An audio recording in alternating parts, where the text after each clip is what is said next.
Today, the United States projects power across every ocean and time zone. Its military installations dot the globe, and its domestic economy drives international markets.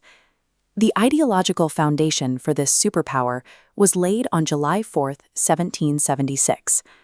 The founders of this new nation put a radical concept to paper: the self-evident truth that all men are created equal, endowed with a right to life, liberty, and the pursuit of happiness. Yet the ground these men stood on was secured through a grueling campaign of displacement. Expanding this new republic meant pushing the indigenous populations of North America off their ancestral lands through decades of broken treaties and open warfare. At the exact same time, the economic engine funding this experiment relied on the forced labor of enslaved Africans. Millions were stripped of the very liberties the founders championed, working in brutal conditions to build the nation's early wealth. To understand the United States, you have to look past the mythology of a peaceful, steady march of progress. The American story is actually a 400-year conflict over who gets to claim that original promise of freedom. Long before the Revolution, European settlers crossed the Atlantic searching for religious freedom and financial opportunity. They built settlements like Jamestown and Plymouth, but their arrival introduced deadly epidemics and sparked territorial wars that devastated indigenous tribes. When those colonies eventually united to fight the British Empire, they did so under the banner of natural rights. They waged a costly war to throw off the tyranny of a distant king and govern themselves. But winning independence left them with a fragile alliance of states. To create a functioning federal government, the framers of the U.S. Constitution made a calculated concession. They agreed to protect the institution of slavery in the South, legally baking human bondage into the nation's highest laws, just to keep the country from fracturing.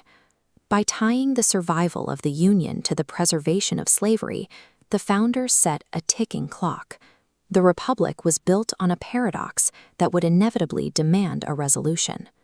Through the 19th century, a fervent belief took hold among citizens and politicians alike: manifest destiny. Americans became convinced they were divinely ordained to stretch their agrarian values and democratic systems from the Atlantic all the way to the Pacific. This map shows the territory of the Louisiana Purchase of 1803. For a few cents an acre, the United States bought a massive stretch of land from France that reached the Rocky Mountains, doubling the physical size of the country in a single transaction. Soon, the discovery of gold in California drew hundreds of thousands of prospectors to the West Coast. By 1869, the completion of the Transcontinental Railroad cut a grueling months-long overland journey down to less than a week, supercharging Western migration. This rapid settlement physically displaced the people who already lived there. Under policies like the 1830 Indian Removal Act, the federal government forced tens of thousands of Native Americans out of their homes. Around 15,000 people died on the punishing forced marches that became known as the Trail of Tears.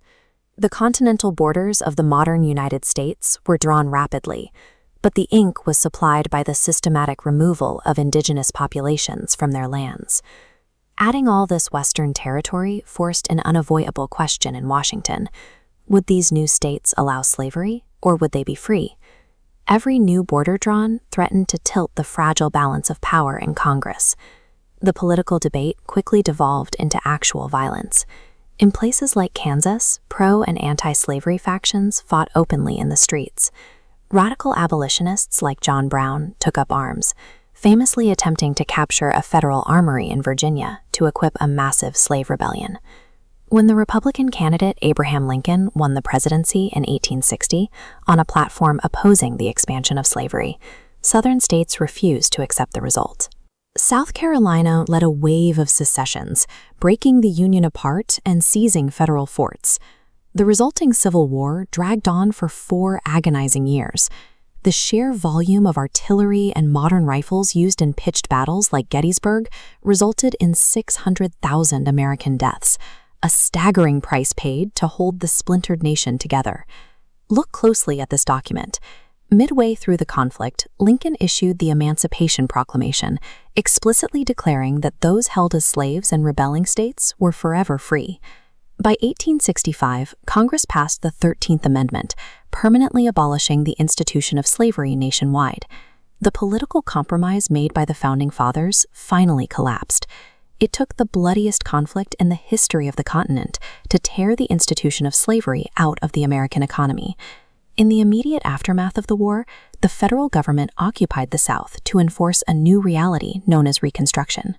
The 14th and 15th Amendments were passed, guaranteeing equal protection under the law and granting Black men the right to vote. This legal elevation of Black Americans was met with intense, coordinated violence. White supremacist organizations formed across the South, using intimidation, terror, and murder to suppress the newly enfranchised citizens and maintain the old social hierarchy. The political will to protect these new citizens eventually eroded. During a fiercely contested presidential election in 1876, Northern Republicans struck a deal with Southern Democrats. The federal troops were withdrawn from the South, and the ambitious efforts of Reconstruction were completely abandoned. Without federal protection, Southern states quickly instituted new legal codes. For the next century, the Jim Crow era subjected Black Americans to systemic disenfranchisement, segregation, and extreme poverty. The history of the United States is not a finished script where liberty naturally wins out over time. It is a harsh, continuous struggle. The American experiment only moves forward because its people relentlessly fight to force their reality to match the words written on their founding documents.